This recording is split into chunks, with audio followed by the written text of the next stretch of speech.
عائشہ ابي فرمای چې نبی صلی الله علیه وسلم خواته څه کسان راتلل د کور په دروازه باندې انتظار کو نو نبی صلی الله علیه وسلم چې کله د کور نه راوتلو نو په کور کې یو ډول پروت چې پاغي کې وبوي نو نبی له صلوات و سلام هغه وبو ته وکتل او دا غي نه روستي به چې دینو خپل ګیره برابر کا او دا غرنګ خپل ختی چې دینو برابر نو ما نبی علیہ السلام نه تاسو کو چې ته دا کار کې و انت تفعل هذا ته او دا خایس ته او دا ګیره برابرول نو نبی علیہ الصلوۃ والسلام او فرمایل چې نعم او اذا خرج الرجل الى اخوانه فليهيئ من نفسه یو سړی خپل ملګرو خواته وزي خپل دوستانو خالزي واغله په کار دي چې خپل ځان برابر کی لباس جامې برابر کی شکل برابر کی ټوپۍ برابر کی اتر متر لګی نو لګولې شي او بیا یو فرمایل فإن الله جمیل يحب الجمال الله تعالی خسته ذات دی او خایس الله تعالی چې دینو خوخی او په حدیث د مسلم شریف کې حدیث دی چې نبی علیہ الصلوۃ والسلام دغه خبره او فرمایله چې الله تعالی خسته ذات دی او الله تعالی خایس خوخی نو یو سړی چې دینو تاسو کو د الله تعالی پیغمبره یو سړی داغه د دې خبرې سره شوقي چیرې زما دي کپڑے خېستې زما دي چپلې پیزار خېستې زما دي شکل چې دینو خېستې نو دا خو تکبر کې ناراضي نبی له صلوات والسلام فرمایي چې دا تکبر نه دی ان الله جمیل يحب الجمال الله خېسته دی خایس خوخی تکبر دی ته ویل کیږي چې ته حق نه قبلې او د حق د قبلولو نه د الله د عبادت نه ځان چې دینو غټ ګڼي د الله تعالی په جایز عبادتونو کې چې دینو تا ته ځان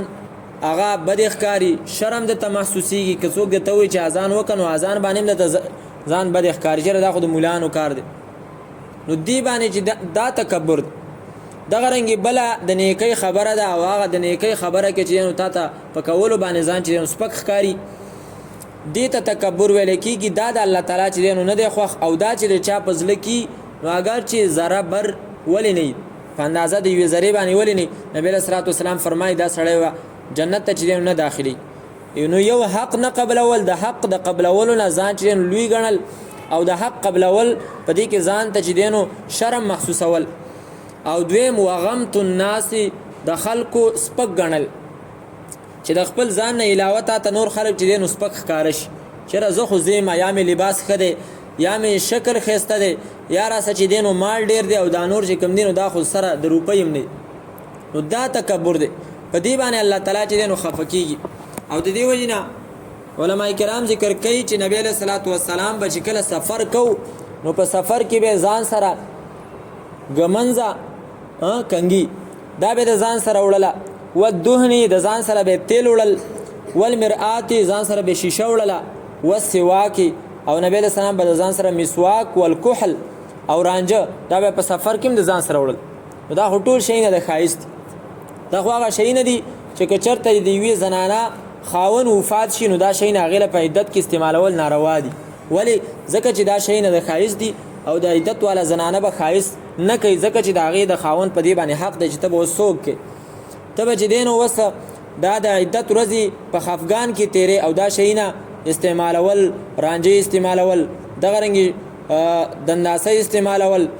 ګمنځ وهل او تیل لګول په شیشه کې قتل دا خو د خوشحالي کار دی نو به خدا معلومیږي چې تر خپل خاون په مرګ باندې صحیح خوشاله نو نبی له صلوات و سلام به دا شي نه د ځان سره ګرځول دا د خایس شي نه دي نو که چرته دا حرام وي نو نبی له سلام به ولې چې نو دا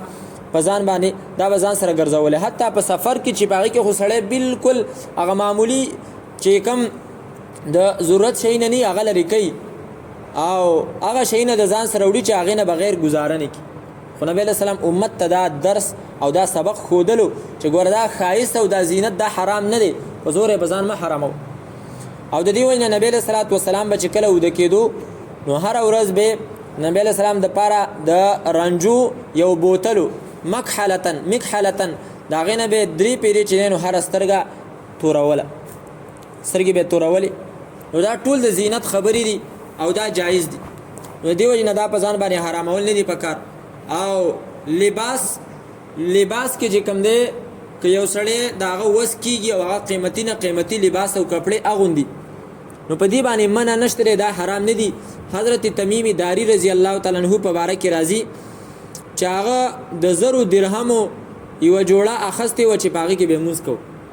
د 1000 درهم خو 1000 درهم په دې وخت کې چې دینو دا د هغه وخت 1000 درهم دي چې په هغه وخت کې د سپینو او د سرو روپۍ وي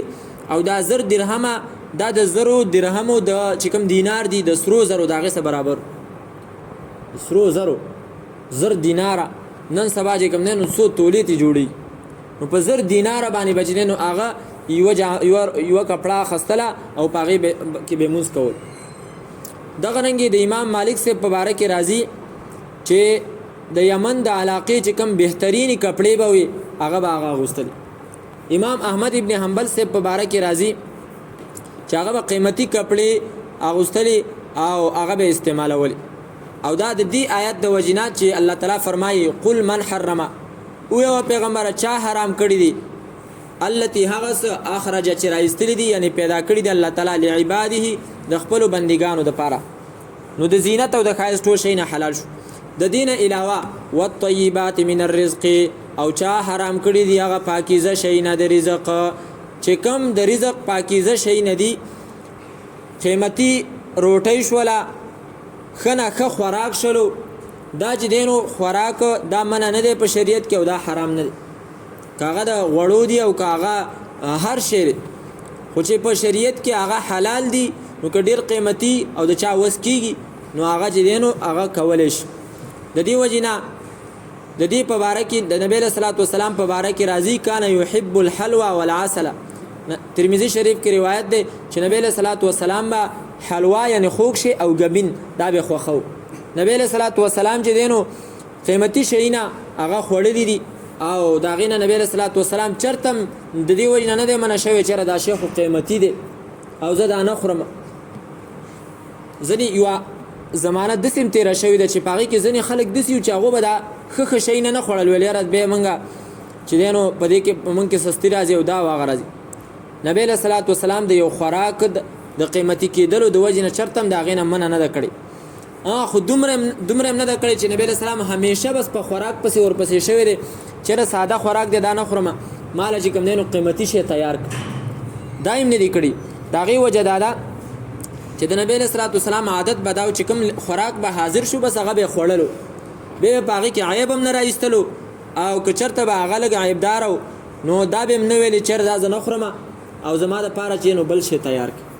نه بس دا غینه به نه منه کېدو خو تکلف به نه کولو چیرې بس خامخا د خ خوراک د پاره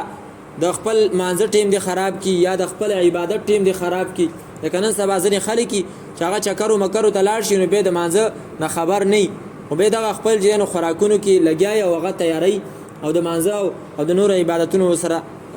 دغه نه لحاظ نه نو دی وجه نه حرام نه دی.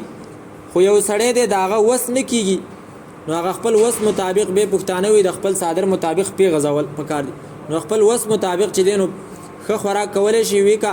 نو کني شي کولای نو به گزاره پکې کوا. والطيبات من الرزق قل يا پیغمبر هي للذين دا پاکیزه شینا دا خایس د پاره د خلکو د امنو چې ایمان راوړل دي په حیات الدنیا په ژوند دنیوي کې په دنیا کې دا د مؤمنانو د پاره دی او په دې کې سره نور کسانم شته چې هغه نور کافر و غیره دي هغه هم کوي خو چې د قیامت پر ورځ قیامت ورځ شو نو یکون خالصه یوم القیامه د قیامت پر ورځ باندې بدا بیا خالص د مؤمنانو د پاره کذالک دا غرنګي نفصل الآیات واضح بیانو موږ آیاتنا لقوم د پاره دا قوم یعلمون چاغي پویږي